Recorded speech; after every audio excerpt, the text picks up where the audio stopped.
مدارس اسلامیہ کا یہ کردار ہے۔ اسلام کو پھلتا پھولتا دیکھیں، یہ ان سے برداشت نہیں ہوتا، مگر یاد رکھیں کہ اللہ کا یہ چراغ نہیں بجھے گا، اسے بجھانے والے بجھ جائیں۔ نعرہ تکبیر مدارس۔ بسم اللہ الرحمن الرحیم، حامداً و مصلیٰ اما بعد۔ امید کرتے ہیں اللہ تبارک و تعالی آپ سبھی کو خوش رکھے اور آپ سے بھی حضرات خوش ہوں گے۔ اللہ تبارک و تعالی سے ہماری بھی دعائیں ہے کہ آپ سب کو، تمام حضرات کو، تمام سامعین کو، ناظرین کو اللہ شاد و آباد رکھے، خوش رکھے۔ میں آپ حضرات کو مدارس اسلامیہ کے اوپر کچھ باتیں آپ کے کانوں تک پہنچانا چاہتا ہوں۔ حضرت مولانا محمد ارشد مدنی صاحب مدظل العالی جو امیر الہند ہیں اور صدر جمعیت علماء ہند بھی ہیں، ان کی زبانی آپ مدارس اسلامیہ کے اوپر کچھ سن سکتے ہیں۔ حضرت نے مدارس اسلامیہ کے اوپر کیا بولا ہے۔ مدارس اسلامیہ کا یہ کردار ہے۔ اسلام کو پھلتا پھولتا دیکھیں، یہ ان سے برداشت نہیں ہوتا، مگر یاد رکھیں کہ اللہ کا یہ چراغ نہیں بجھے گا، اسے بجھانے والے بجھ جائیں۔ نعرہ تکبیر مدارس اسلامیہ ہندوستان زندہ باد۔ آج سے نہیں، 1400 سال سے اسلام کی یہی تصویر ہے، بغیر پیار و محبت کے ملک نہیں چلے گا۔ مدارس اسلامیہ اس ملک کی مذہبی اعتبار سے جان ہے۔ جمعیت علماء ہمیشہ سے یہ بات کہتی تھی کہ مدارس ام المدارس دارالعلوم دیوبند ہے۔ حضرت نانوتوی رحمۃ اللہ علیہ نے جو دستور بنایا، وہ دستور یہ تھا کہ کسی گورنمنٹ سے کوئی مدد نہیں لی جائے گی۔ المؤمن ينظر بنور اللہ، یہ ان کے دل کے اندر ایک بات آئی۔ میں کہتا ہوں کہ اگر یہ بات نہ ہوتی اور حکومتوں سے پیسے لے لے کر مدارس چلتے، آج ان مدارس کی جان نکل چکی ہوتی۔ آزاد ہیں مدارس، کسی گورنمنٹ کا ایک پیسہ ہمارے پاس نہیں ہے۔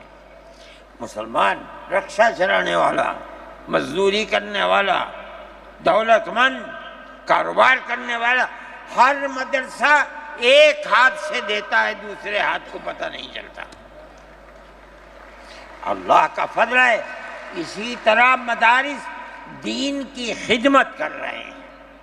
ہم یہ سمجھتے ہیں کہ دین کی بقا ہندوستان کے اندر، اس کے اندر بنیادی کردار مدارس اسلامیہ کا ہے۔ لوگ کہتے ہیں تبلیغ کا ہے، میں کہتا ہوں ہاں تبلیغ کا بھی ہے، اصل کردار مدارس اسلامیہ کا ہے۔ ارے بھائی، مولانا الیاس صاحب رحمۃ اللہ علیہ نے تبلیغ کی بنیاد رکھی، کہاں کے تھے؟ مدرسوں سے پڑھ کر کے نکلے تھے۔ مولانا یوسف صاحب نے کام کیا اپنے باپ کے طریقے پر، کہاں سے نکلے؟ مدرسے سے پڑھ کر کے نکلے تھے۔ مولانا چلے گئے، مولانا انعام صاحب، پھر اس کے بعد مولانا اظہار صاحب۔ آج دیکھ لیجئے جو بچے کام کر رہے ہیں وہ سب مدرسوں سے پڑھ کر کے، ان کی اولاد بھی مدرسوں کے اندر پڑھ رہے۔ اصل کردار دنیا کے اندر، ہندوستان میں نہیں، چاہے جہاں دنیا میں چلے جاؤ، اصل کردار مدارس اسلامیہ کا ہے۔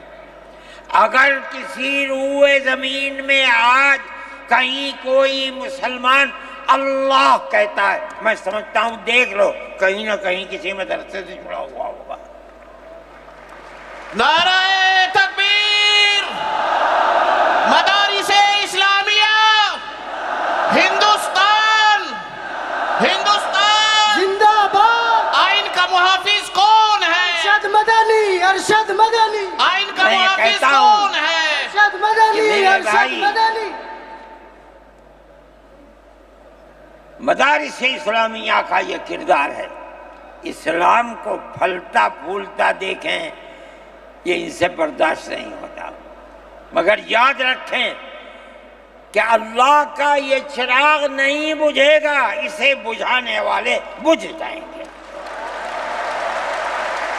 نعرہ تکبیر! آج سے نہیں 1400 سال سے اسلام کی یہی تصویر ہے کہ یطفئون نور اللہ بافواہہم ویأبی اللہ الا ان یتم نورہ۔ اللہ کے چراغ کو پھونک سے بجھانا چاہتے ہیں، اللہ انکار کرتا ہے نہیں، یہ چراغ مکمل ہو کر کے رہے گا۔ میرے بھائی، فرقہ پرست ذہنیت جو کرنا چاہتی ہے، اللہ چاہے گا تو یہ نہیں ہوگا۔ مسلمان اسی ماحول کے اندر زندہ ہے، زندہ رہے گا، اور اسی طرح اس ملک کے اندر اس ملک کے اندر بھی اسلام کا چراغ چلتا رہے گا۔ میرے بھائی، میں یہ باتیں اس لیے کہہ رہا ہوں کہ آپ کے اندر حوصلہ ہونا چاہیے، لیکن امن و امان کو مت جانے دیجیے۔ مسلمان مر جائے ٹھیک ہے، مگر امن و امان ختم نہیں ہونا چاہیے۔ میں نے ٹھیک ہے، اسلام کو نہیں مانتا آدمی، اللہ کو نہیں مانتا، اللہ کو برا بھلا کہتا ہے۔ ہمارے آقا ہمارے سر اور آنکھوں پر ان کے جوتے ہیں، ہم ان کو اللہ کے بعد دوسری شخصیت سمجھتے ہیں۔ جو نہیں مانتا وہ ان کو برا بھلا کہتا ہے، کہے، لیکن نقض امن کے لیے کہے، ہم یہ سمجھتے ہیں کہ ہندوستان کے قانون کے خلاف ہے۔ یہ فرقہ پرستی ہے کہ اس کو تو نظر بند کر دیا جائے، کسی جگہ چھپا دیا جائے، اور وہ جو احتجاج کریں ان سے جیلوں کو بھر دیا جائے۔ ہم سمجھتے ہیں کہ یہ خود ایسا کرنے والوں کی فرقہ پرستی ہے، ہم اس کو قبول نہیں کرتے۔ اس لیے میرے بھائی، آنے والے دنوں کے اندر یہ بات طے ہوگی کہ اس سلسلے کے اندر کیا کیا جائے۔ ہم اس کو نقض امن سمجھتے ہیں۔ آپ ایسا کرنے والوں پر نقض امن کی بنیاد نہ بنائیں، اور وہ جو گھروں سے باہر نکلے ان پر نقض امن کی بنیاد۔ آج بنگلور کے اندر جو یہ واقعہ 3 سال پہلے ہوا تھا، جو کرنے والا تھا وہ آزاد پھر رہا ہے، اور میں سمجھتا ہوں کہ 63 یا 64 لوگ 3 سال سے جیلوں کے اندر پڑے ہوئے ہیں، صرف اس لیے کہ جو نقض امن کرنے والا ہے اسے تو آپ نے آزاد چھوڑ دیا، اور جو احتجاج کرنے والے تھے ان سے آپ کو جیل میں بھر دیا۔ ہم اس چیز کو اس ملک کے امن کے خلاف سمجھتے ہیں۔ میرے بھائی، بلڈوزر چلانا یہ بھی ایک چیز تھی۔ آپ قانون کے خلاف ہونے پر بلڈوزر چلاتے ہیں، چاہے ہندو کا گھر ہو، چاہے مسلمان کا گھر ہو، چاہے عیسائی کا گھر ہو، ہم اسے بھی برا سمجھتے ہیں۔ آپ نوٹس دیجئے، چند دن کی مہلت دیجئے، کل آپ نے نوٹس لگایا آج لگا دیں، خراب ہے۔ لیکن آپ دیکھ لیجئے 95% گھر مسلمانوں کے ہیں، پوری روڈ کے اوپر، جہاں مکانات کہتے ہیں کہ اپنی جگہ سے بڑھے ہوئے ہیں، مسلمانوں کے بھی ہیں، ہندوؤں کے بھی مکانات ہیں۔ آپ صرف مسلمان کے مکان توڑ دیں، پھر دوسری مصیبت کیا ہے کہ اس مکان کے اندر مان لیجئے بوڑھے ماں باپ رہتے ہیں، جس کو آپ نے پکڑا ہے، کوئی غلطی ہوئی ہے، اس کے بیوی اور بچے رہتے ہیں اس مکان میں، غلطی اس ایک آدمی سے ہوئی، آپ پورے مکان کو گرا دیں، ماں باپ کہاں جائیں گے؟ ایسے مکانات کو گرا دیا جس میں وہ کرائے پر رہتے تھے، وہ ان کا مکان بھی نہیں، آپ نے گرا دیا۔ ہم اس کے خلاف، ہم یہ سمجھتے ہیں کہ گورنمنٹ کا یہ عمل ملک کے دستور اور آئین کے خلاف ہے۔ اس لیے جمعیت علماء ان تمام چیزوں کے اوپر نکیر کرتی ہے، اور ہم یہ سمجھتے ہیں کہ اگر یہ ملک زندہ رہے گا تو اخوت و ہمدردی اور پیار و محبت کے ساتھ زندہ رہے گا۔ جمعیت علماء کی یہ پالیسی ہے، ہم سب کو ساتھ لے کر چلتے ہیں، کسی کی مخالفت نہیں۔ یہ پنڈت جی بیٹھے تھے، شاید چلے گئے، تھک کے آئے، استنجے کو گئے کہ اتنا بڑا ٹیکا لگا ہوا ہے۔ کہنے لگا میں تو آیا ہوں جلسے میں شریک ہوں گا۔ میں نے کہا کوئی دیکھے گا تو کیا کہے گا؟ لگا جی کہنے دو جو چاہے کہے، میرے تعلقات سب سے ہیں، میں ہر ایک سے اپنے تعلقات، چاہے کوئی ہندو ہو چاہے مسلمان ہو، میں نے اپنے بچپن میں دیکھا ہے کہ حضرت رحمۃ اللہ علیہ کے پاس ہندو بھی آتے تھے، مسلمان بھی آتے تھے۔